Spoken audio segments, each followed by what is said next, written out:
السلام علیکم ورحمۃ اللہ وبرکاتہ۔ دوستوں اور ساتھیوں، آج کی اس ویڈیو میں ہم پٹنہ کے بارے میں کچھ جانکاری اور معلومات حاصل کریں گے۔ تو چلیے شروع کرتے ہیں۔ دیکھیے، پٹنہ مدینۃ قدیمۃ تقع فی ولایت بہار بالہند۔ پٹنہ ایک قدیم شہر ہے جو ہندوستان کی ریاست بہار میں واقع ہے۔ دیکھیے دوسرا جملہ، نہر الگنج یمر بجانب مدینۃ پٹنہ۔ گنگا ندی پٹنہ شہر کے کنارے بہتی ہے۔ ٹھیک ہے، نہر الگنج یہ نہر گنگا بھی بول سکتے ہیں۔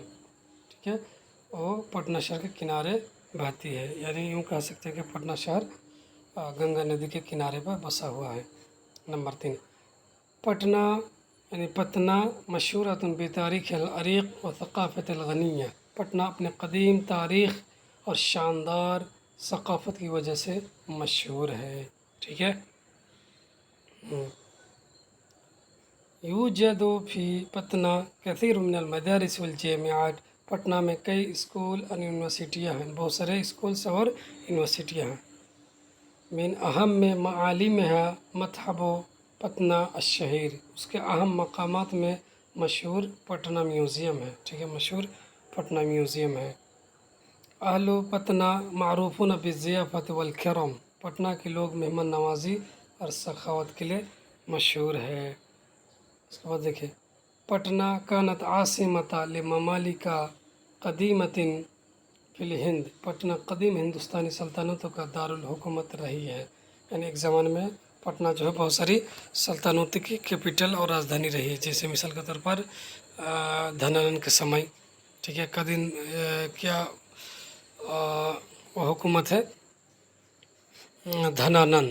ٹھیک ہے، دھنانند سنگھ، تو پاتلی پتر پٹنہ کا نام ہے، وہاں پہ بڑی حکومت رہی ہے اور یہ عظیم الشان سلطنت کی راجدھانی رہی ہے۔ کون؟ پٹنہ۔ تشتہر المدینۃ بأطباقها التقلیدیہ مثل الخجری۔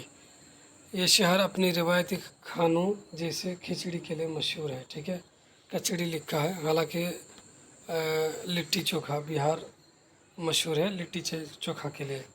9 نمبر دیکھیں، پٹنہ مرکز تجاری مہم فی ولایت بہار۔ پٹنہ بہار میں ایک اہم تجارتی مرکز ہے، بلکہ بہار میں جو بڑا شہر ہے وہ ایک ہی ہے، یہی پٹنہ ہے۔ یزور آلاف الناس پٹنہ کل عام للسیاحت والتعلیم۔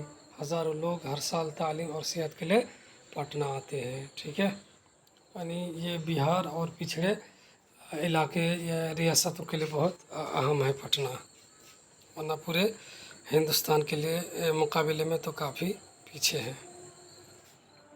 چلیے، تو آج کے لیے اتنا ہی۔